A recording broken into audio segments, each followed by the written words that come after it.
Les damos la bienvenida a este análisis a fondo. Y para quienes nos escuchan hoy, prepárense porque esta sesión no es un simple programa de audio más. No, definitivamente no. Hoy tenemos, digamos, un formato mucho más intenso. Exacto.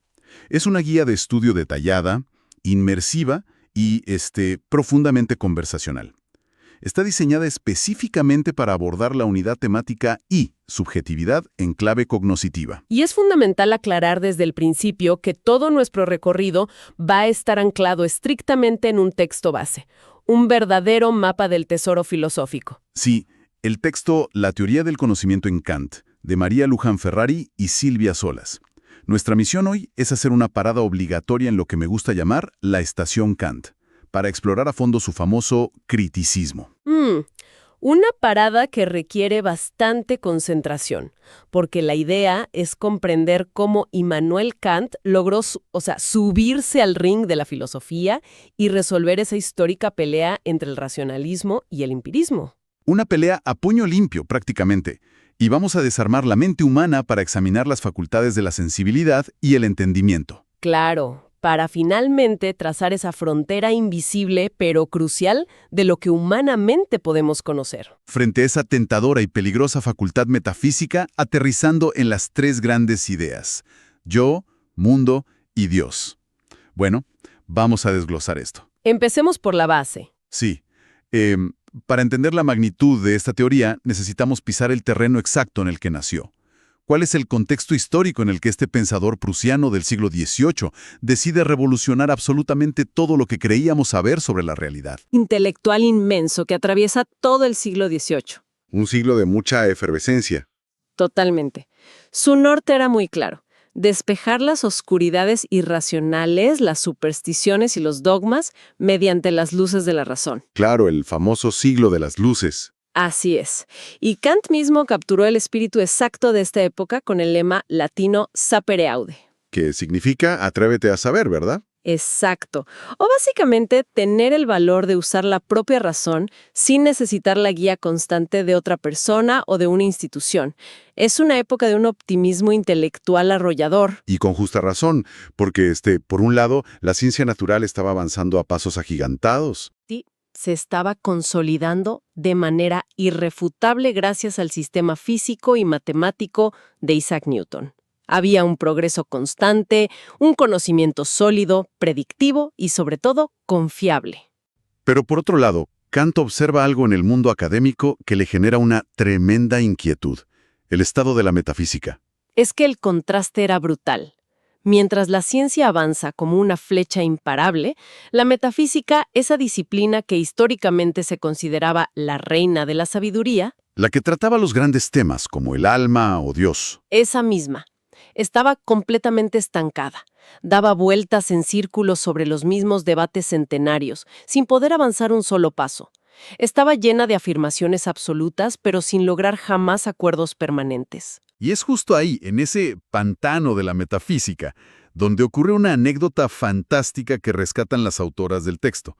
Hay que imaginarse a Kant, un hombre cuyas rutinas diarias eran pero tan precisas, que se cuenta que sus vecinos en Königsberg ponían en hora sus relojes cuando lo veían pasar. Un hombre de un orden absoluto. Totalmente. Con una formación filosófica completamente inmersa en el racionalismo tradicional. Pero él mismo confiesa abiertamente que fue David Hume, el gran empirista escocés, quien literalmente lo interrumpió de su, y cito, adormecimiento dogmático. Esa frase es clave en la historia de la filosofía. Es que es como si Kant estuviera tomando su café matutino con total tranquilidad, lee a Hume y de repente tiene una crisis existencial completa. Realidad. Para quienes nos acompañan, pensemos en el famoso ejemplo del billar de Hume. Ajá. Vemos una bola de billar golpear a otra y la segunda se mueve.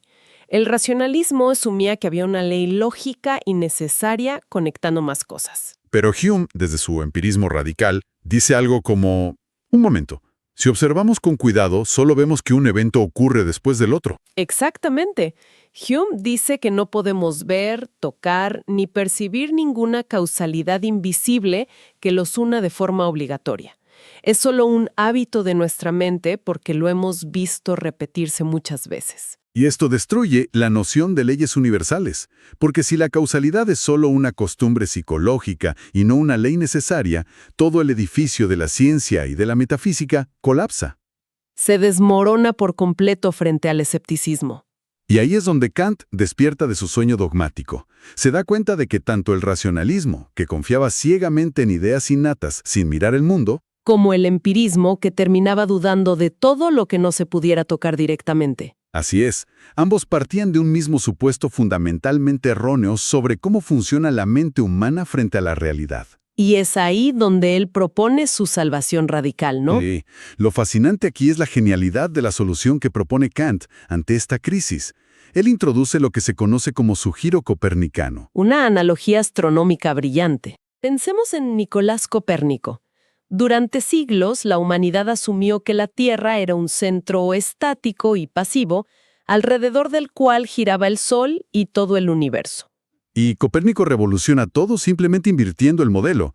Propone que es la Tierra en la que se mueve. Bueno, Kant hace exactamente el mismo movimiento, pero en la filosofía del conocimiento. Históricamente, se pensaba que la mente humana era un receptor pasivo, como un espejo en blanco que simplemente reflejaba los objetos que estaban ahí afuera. El famoso sujeto pasivo frente al objeto activo. Exacto. El giro copernicano de Kant invierte esto por completo. Propone que es el sujeto quien pone las condiciones del conocimiento. Es un cambio de paradigma total. O sea, la mente humana no es una simple cámara de seguridad grabando pasivamente la realidad, sino que es más bien como un complejo sistema operativo que formatea y estructura los datos que recibe. Es una excelente forma de verlo. El sujeto construye, organiza o determina activamente la forma en que los objetos se le pueden presentar. Pero claro, si nuestra mente está construyendo activamente esta realidad que experimentamos, ¿cómo expresamos eso de forma científica? El texto de Ferrari Solas señala que todo saber se expresa mediante juicios. Los juicios, sí, que básicamente son enunciados donde unimos un sujeto y un predicado. Y para entender cómo se construye la ciencia, tenemos que clasificar estos ladrillos fundamentales del lenguaje. Y la clasificación de Kant parece, a simple vista, un callejón sin salida. Es una clasificación técnica, pero absolutamente brillante para diagnosticar el problema. Kant divide estos juicios basándose en la relación entre el sujeto y el predicado. Primero identifica los juicios analíticos. ¿Y qué los caracteriza? En este tipo de enunciados, el predicado no agrega ninguna información nueva que no estuviera ya empaquetada o escondida dentro del concepto del sujeto.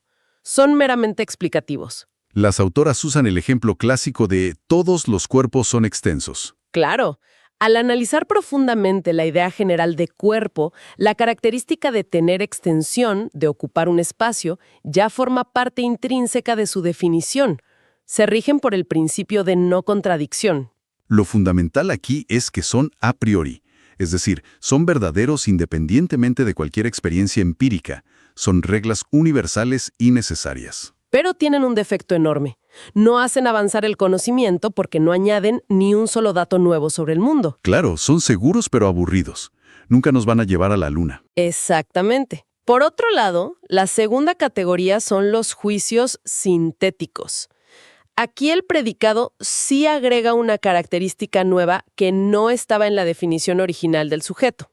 El ejemplo en el texto es, algunos cuerpos son pesados. Ajá.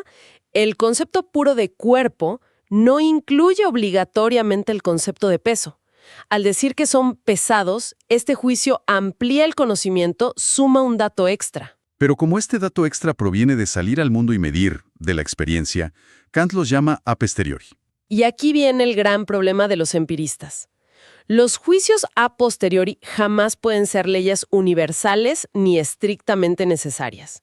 La experiencia siempre es contingente. Si observamos 1000 cisnes blancos, eso no garantiza lógicamente que el 1001 no vaya a ser negro. Tal cual. Yo miraba esta división al repasar el material y realmente se siente como una trampa lógica. Por un lado, tenemos reglas universales que no nos dicen nada nuevo, y por el otro tenemos datos nuevos pero que podrían cambiar completamente mañana. Así que ninguno sirve por sí solo para formular leyes inquebrantables. ¿Cómo sale Kant de este rincón? Porque la física de Newton claramente nos da información nueva sobre el mundo, y a la vez funciona como una ley universal absoluta. Esa es la gran innovación. Kant fundamenta la existencia de una tercera vía. Los juicios sintéticos a priori son una maravilla arquitectónica del pensamiento. Logran lo mejor de ambos mundos, supongo. Exacto. Al ser sintéticos, brindan información nueva y hacen avanzar la ciencia. Pero al ser a priori, es decir, al basarse en las estructuras propias de nuestra mente y no en la experiencia aleatoria, conservan esa universalidad irrefutable. Y esta se convierte en la gran pregunta de su obra La crítica de la razón pura. ¿Cómo son posibles estos juicios en la matemática y en la física? Kant ve como un hecho innegable que estas ciencias funcionan. Lo que se propone es hacer una especie de ingeniería inversa, desarmar la mente para justificar cuáles son las condiciones que permiten que esos juicios operen. Aquí es donde se pone realmente interesante, porque entramos a diseccionar la anatomía de nuestra mente. Entramos a la primera facultad absolutamente necesaria para que exista el conocimiento, la sensibilidad. Que él analiza en la estética trascendental. Y hay que aclarar que no tiene nada que ver con la apreciación del arte, sino estrictamente con la capacidad de percibir. Viene de aistesis. Correcto.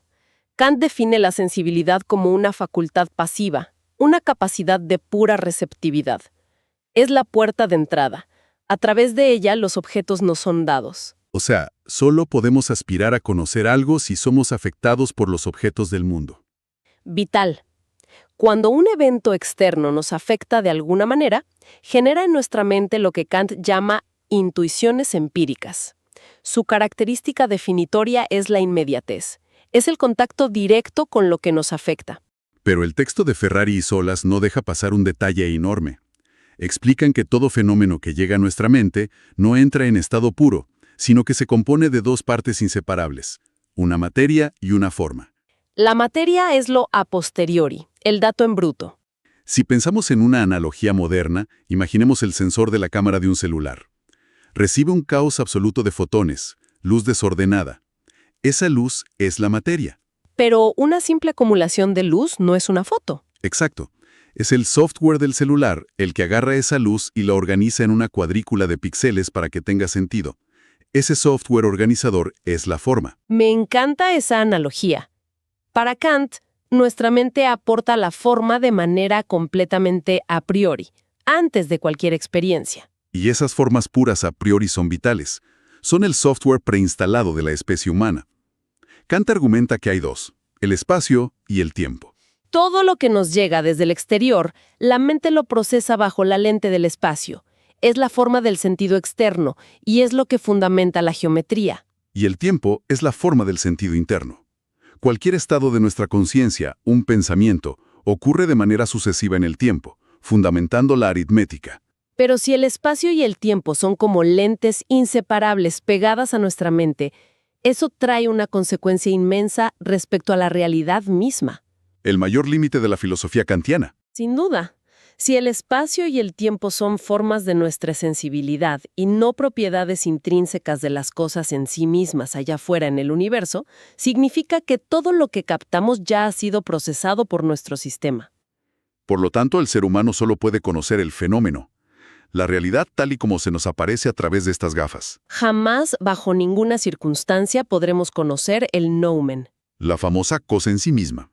La cosa tal como existe independientemente de nuestra intuición humana. Sabemos que debe existir por pura lógica, porque algo real tiene que golpear nuestras puertas perceptivas, pero su naturaleza profunda es inaccesible. Es un muro insalvable.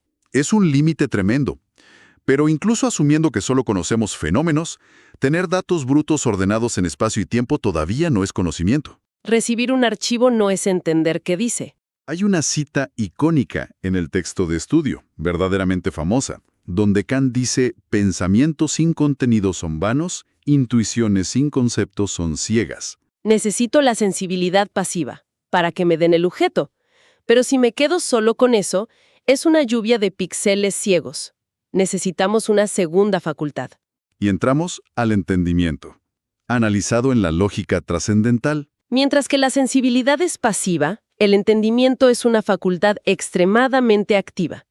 Es la capacidad de conocer uniendo información mediante conceptos. Su relación con el objeto ya no es un contacto directo, sino mediato, discursivo. El entendimiento toma toda esa multiplicidad dispersa de la sensibilidad y la unifica aplicando conceptos puros a priori. herramientas nativas de nuestra inteligencia. Kant llama a estos conceptos categorías. Las famosas 12 categorías.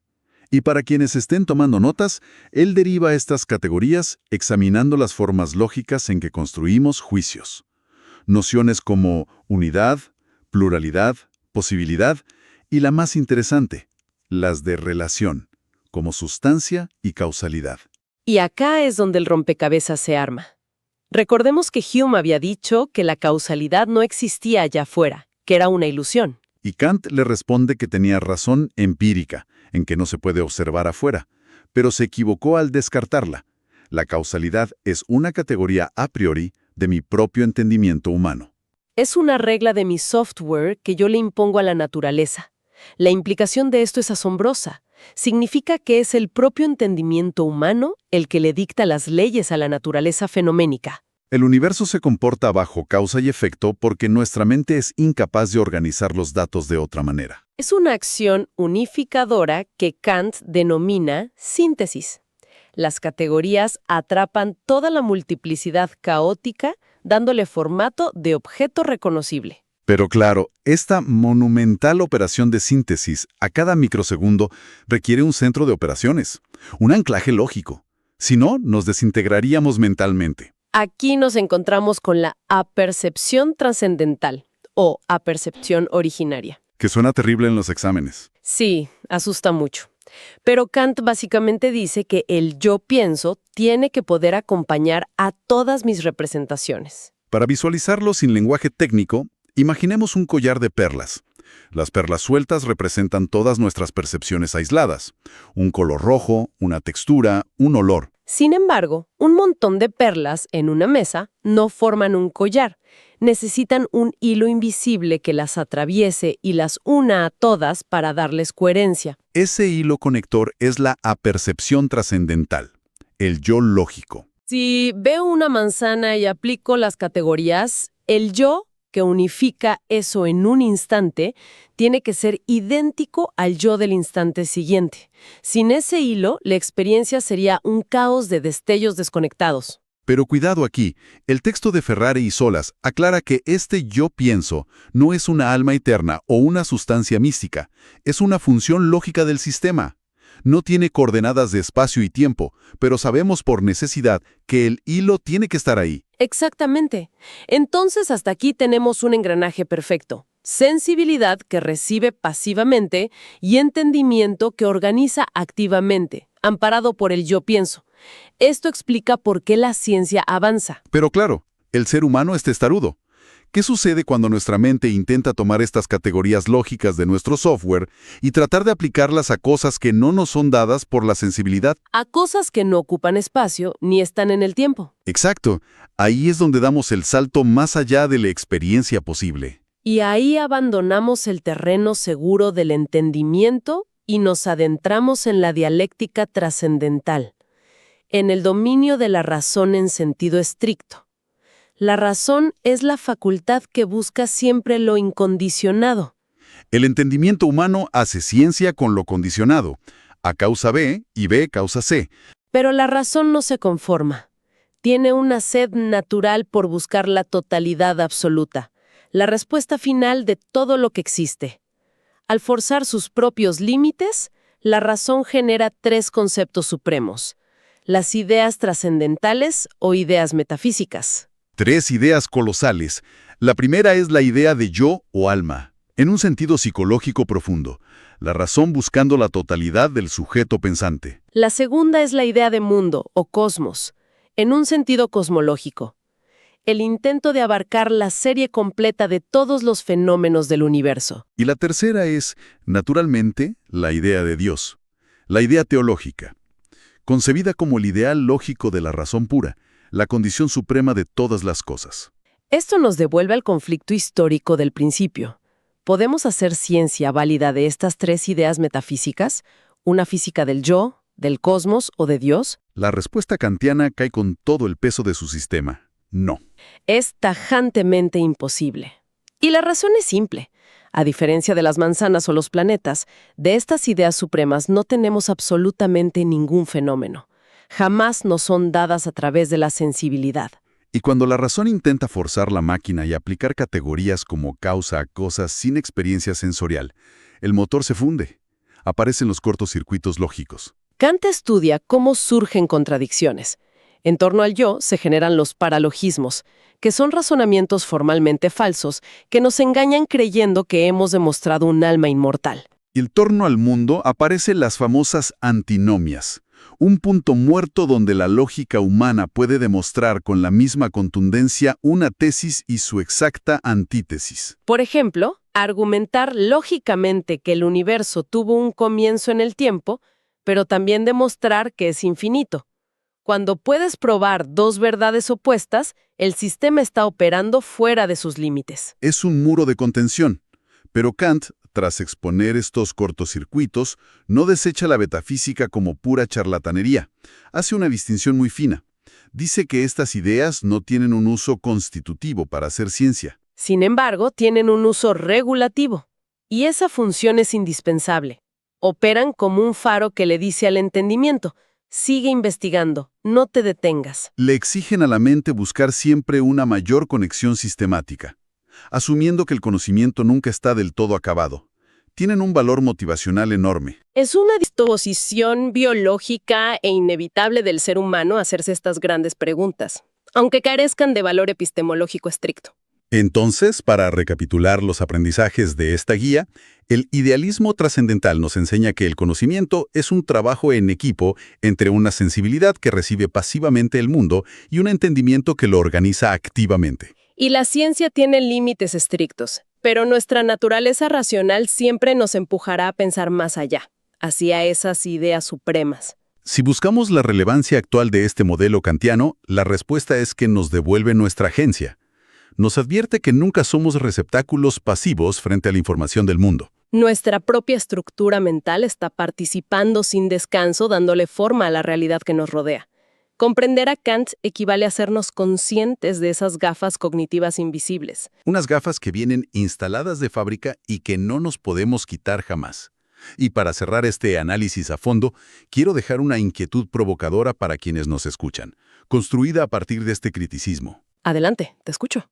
Si asumimos que toda nuestra realidad fenoménica está ineludiblemente estructurada por este software biológico que traemos, el espacio, el tiempo, la causalidad, ¿qué pasará el día en que una inteligencia artificial avanzada logre desarrollar su propia percepción originaria? Uy, eso es fascinante. Al carecer de nuestra sensibilidad biológica y operar bajo categorías algorítmicas radicalmente distintas, ¿no construiría esa inteligencia un universo fenoménico completamente incomprensible para la mente humana? Estaría creando su propio espacio y tiempo digital, con sus propias categorías. Exacto. ¿Y no probaría eso que nuestro mundo es solo uno de los infinitos mundos posibles moldeados por quien los observa? Es algo para quedarse pensando largo rato. Un cierre perfecto para la estación Kant.